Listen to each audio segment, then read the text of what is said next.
Je vais vous lire mes notes de l'ouvrage Doctrine secrète d'Elena Blavatsky. Alors là, ce ne sont pas mes notes sur tout l'ouvrage, qui est conséquent. Ça concerne mes notes jusqu'à la page 100 de l'ouvrage environ. L'auteur n'a pas de prétention à être un révélateur de la science mystique qui est maintenant rendue publique pour la première fois dans l'histoire du monde. Car ce que contient cet ouvrage se trouve dispersé dans des milliers de volumes incorporant les écritures des grandes religions asiatiques et des débuts des religions d'Europe, cachés sous glyphes ou symboles et jusqu'ici passés inaperçus à cause de ce voile. Ce qu'on essaye maintenant, c'est de rassembler les données les plus anciennes et d'en faire un tout harmonieux et cohérent.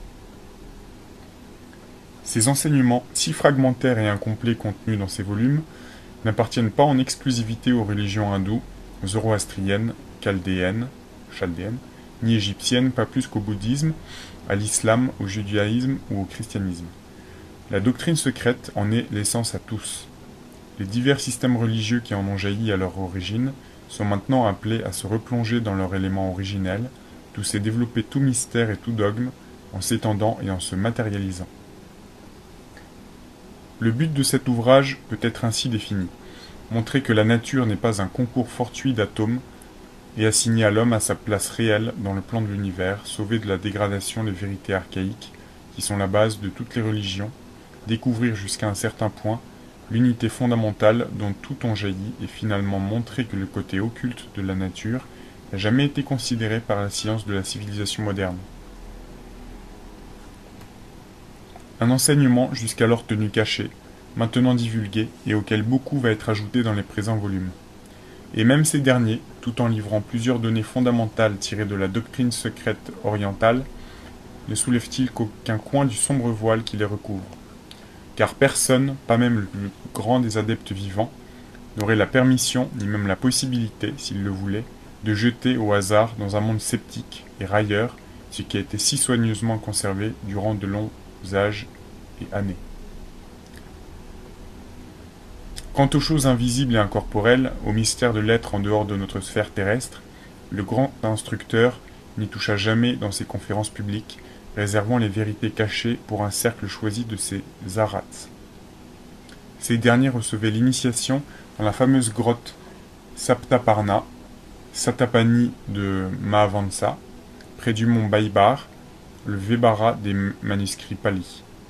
Cette grotte était à Rajagriha, l'ancienne capitale de Magadha. C'était la grotte Cheta de Fayan, comme le soupçonnent à juste titre quelques archéologues. Je dis à dessein quelques-unes des vérités, car ce qui doit rester caché ne pourrait être dit en 100 volumes comme celui-ci, et ne pourrait être transmis à la génération présente de Sadducéens. Mais même le peu qui est maintenant donné vaut mieux qu'un silence complet sur ces vérités vitales. Le monde contemporain, dans sa course folle vers l'inconnu, que le physicien est trop prêt à confondre avec l'inconnaissable, toutes les fois que le problème échappe à son emprise, progresse rapidement sur le plan contraire à celui de la spiritualité. Il est maintenant devenu une vaste arène, une véritable vallée de discorde et de lutte incessante, une nécropole où sont enterrées les plus hautes et les plus hautes saintes aspirations de notre âme-esprit. À chaque génération nouvelle, cette âme se paralyse et s'atrophie de plus en plus. Les aimables infidèles et libertins incomplis de la société, on en parle Grillet, se soucient peu de la renaissance des sciences mortes du passé, mais il y a une forte minorité d'étudiants sérieux qui méritent d'apprendre les quelques vérités qui peuvent leur être données maintenant. Et c'est aujourd'hui plus nécessaire qu'il y a 10 ans quand parut Isis Unveiled, et même quand les tentatives ultérieures d'expliquer les mystères de la science ésotérique furent faites. On prétend aussi que tout livre sacré de ce genre, dont le texte n'était pas suffisamment voilé de symbolisme, ou contenait quelque allusion trop directe aux anciens mystères, a d'abord été soigneusement copié en caractères cryptographiques, capable de défier l'art du meilleur paléographe, puis détruit jusqu'au dernier exemplaire. Toute la littérature sacrée des Chaldéens a disparu aux yeux profanes, aussi complète que l'Atlantide perdue. Aussi complètement que l'Atlantide perdue. Quelques faits contenus dans l'histoire de Bérose sont donnés dans le second volume du présent ouvrage et peuvent jeter une grande lumière sur la véritable origine des anges déchus, personnifiés par Bel et le dragon. Il existait une révélation primordiale, et elle existe encore, et elle ne sera jamais perdue pour le monde, car elle y reparaîtra seulement. Les Mlecas étrangers devront attendre. Les mêmes preuves d'antique civilisation se trouvent dans les parties relativement peuplées du même pays. L'oasis de Tchertchen, par exemple, située à environ 1200 mètres du niveau de la rivière Tchertchen Daria, est entourée de tous côtés par les ruines de villes et cités archaïques. Il y a là quelques 3000 êtres humains qui représentent les reliquats d'environ 100 nations et races éteintes et dont les noms mêmes sont actuellement inconnus de nos ethnologues. Un anthropologiste se trouverait plus qu'embarrassé pour les classer, les diviser, les subdiviser, d'autant plus que les descendants respectifs de toutes ces races et tribus antédiluviennes sont eux-mêmes aussi ignorants au sujet de leurs propres ancêtres que s'ils étaient tombés de la Lune. Quand on les questionne sur leur origine, ils répondent qu'ils ne savent pas d'où leurs pères sont venus, mais ils ont entendu dire que les plus anciens étaient gouvernés par les grands génies de ces déserts. Cela peut être mis sur le compte de l'ignorance et de la superstition. La doctrine secrète était la religion universellement répandue dans le monde antique et préhistorique. Les preuves de sa diffusion, les annales authentiques de son histoire, une chaîne complète de documents montrant son caractère et sa présence en tout pays, ainsi que l'enseignement de ses grands adeptes, existent encore maintenant dans les cryptes secrètes de bibliothèques appartenant à la fraternité occulte. Cette affirmation acquiert de la vraisemblance si l'on considère le fait suivant. La tradition que des milliers d'anciens parchemins ont été sauvés lors de la destruction de la bibliothèque d'Alexandrie, les milliers d'œuvres sanskrites qui ont disparu en Inde sous le règne d'Akbar, la tradition universelle en Chine et au Japon, que les antiques textes véritables, ainsi que les commentaires qui seuls les rendent compréhensibles, le tout s'élevant à plusieurs milliers de volumes, dont sont depuis longtemps hors d'atteinte des mains profanes. La disparition de la vaste littérature sacrée et occulte de Babylone, la perte de ces clés qui seules pourraient résoudre les 1000 énigmes des annales hiéroglyphiques de l'Égypte, la tradition indienne que les commentaires véritables et secrets qui seuls rendent les Védas intelligibles, bien qu'ils ne soient plus visibles aux yeux profanes, demeurent accessibles à l'initié, cachés dans des grottes et des cryptes secrètes, et parmi les bouddhistes, une croyance identique en ce qui concerne leurs livres secrets.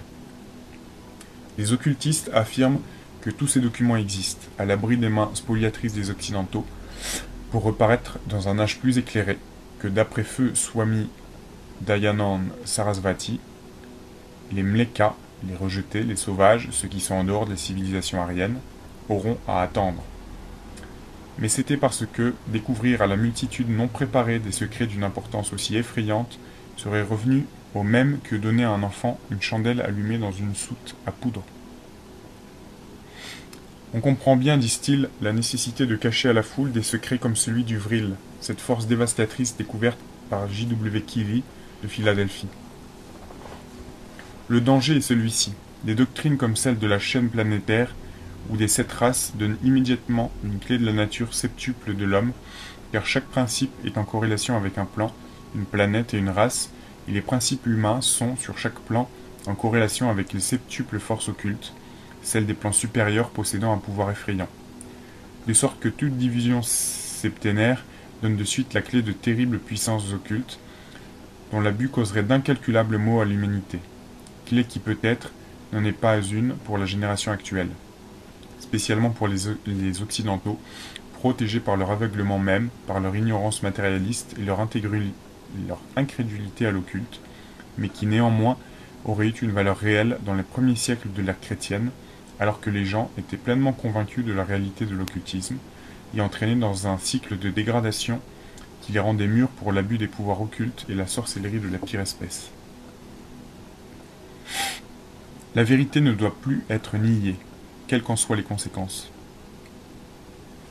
La théosophie est-elle donc une nouvelle religion, nous demande-t-on? En aucune façon, ce n'est pas une religion. Sa philosophie n'est pas nouvelle, car nous l'avons dit, elle est aussi vieille que l'homme pensant.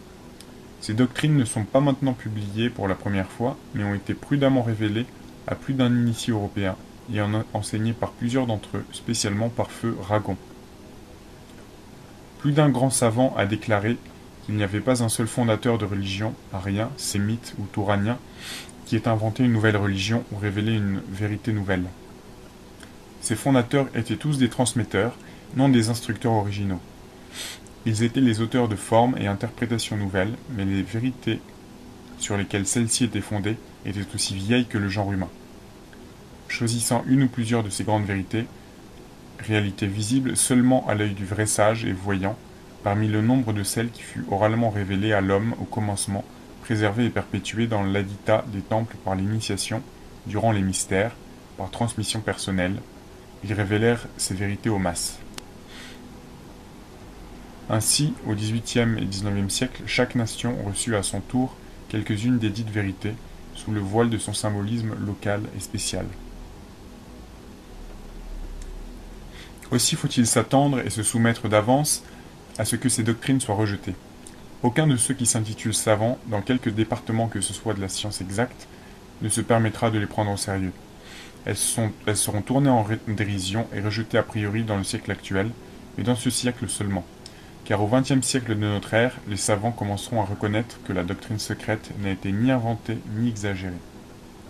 En chaque siècle, on essaye de montrer au monde que l'occultisme n'est pas une vaine superstition. Dès qu'on aura pu entrouvrir la porte, elle s'ouvrira de plus en plus à chaque siècle nouveau. Les temps sont mûrs pour l'avènement d'une connaissance, encore très limitée, mais plus sérieuse que celle qu'il a été permis de donner jusqu'à présent. On en dira autant de la doctrine secrète archaïque, quand des preuves indéniables de son existence et de ses annales auront été données.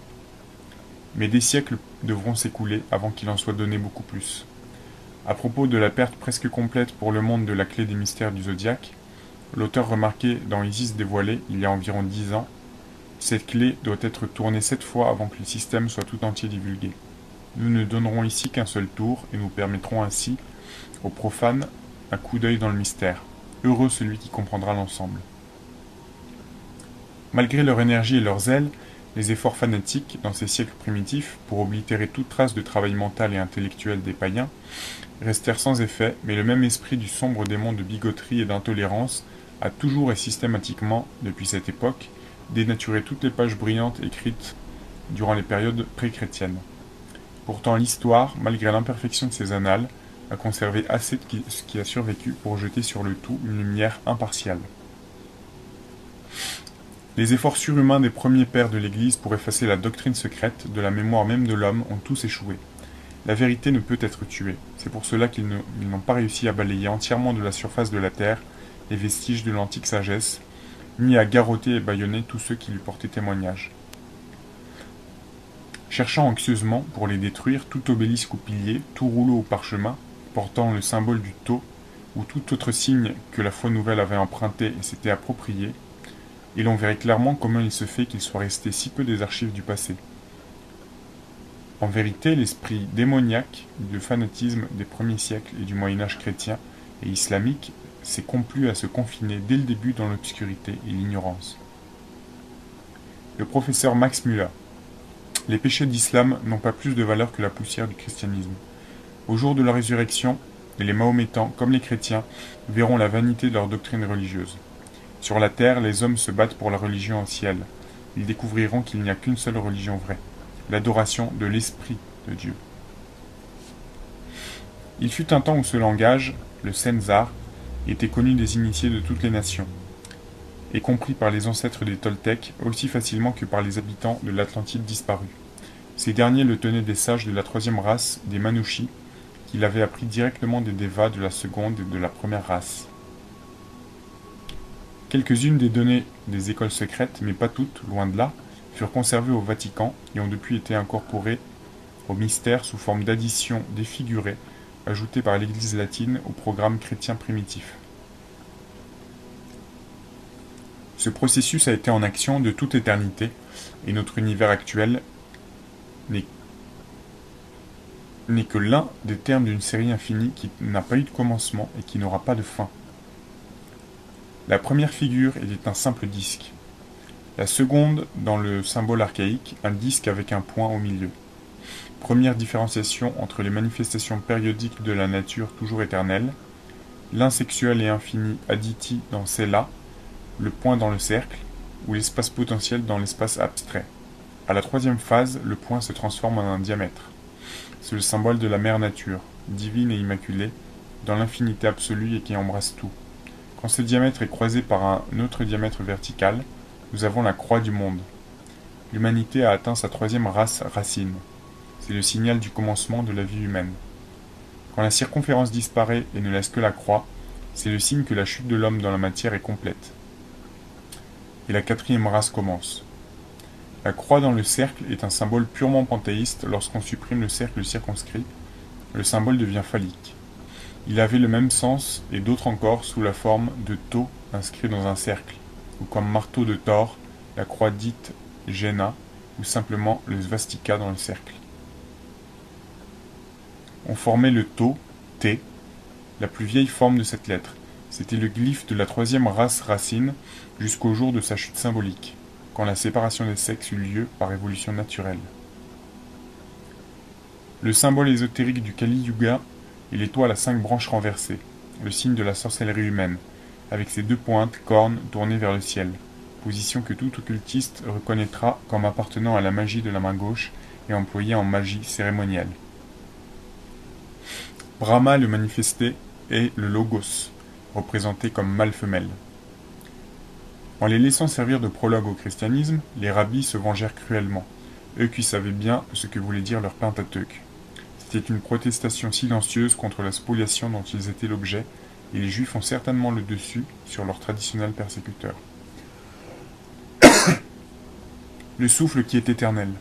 Il procède du dehors au dedans quand il est partout, et du dedans au dehors quand il n'est nulle part, c'est-à-dire Maya, l'un des centres. Il s'épand et se contracte, exhalation et inhalation.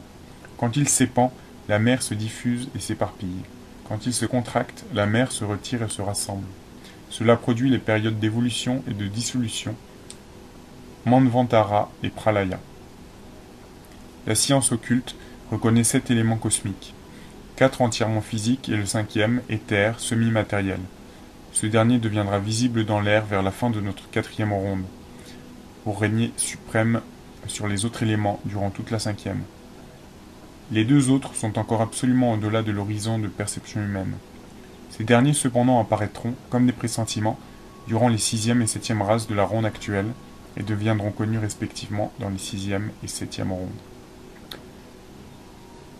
Voilà, si cet ouvrage vous a intéressé, je vous invite à le lire. Je ferai peut-être d'autres recueils de citations concernant le reste de l'ouvrage. Voilà, sur ce, je vous dis à bientôt pour une nouvelle vidéo.